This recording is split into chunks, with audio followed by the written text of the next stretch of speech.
Today I'm going to show you how to work a reverse puff stitch border. I have a crocheted sample here that has a row of single crochets going all the way around. When you work the reverse puff stitch, you're going to start on the left side and work the opposite direction going towards the right.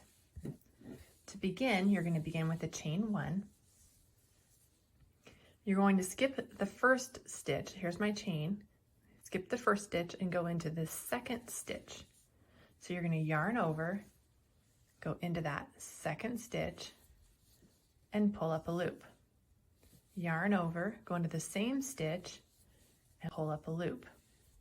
You now have 5 loops on your hook.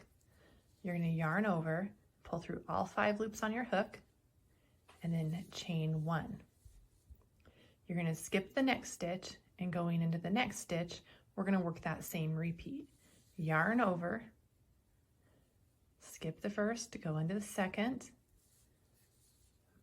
pull up a loop, yarn over, go into that same stitch, pull up a loop, 5 loops on your hook, yarn over and pull through, and then chain to close.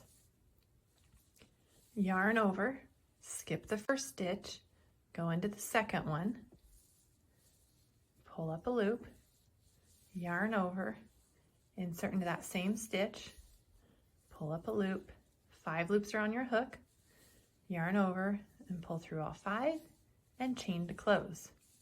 Yarn over, skip your first stitch, go into your second stitch, yarn over, pull up a loop, yarn over, insert your hook, pull up another loop, 5 loops on your hook, yarn over and pull through, and chain 1.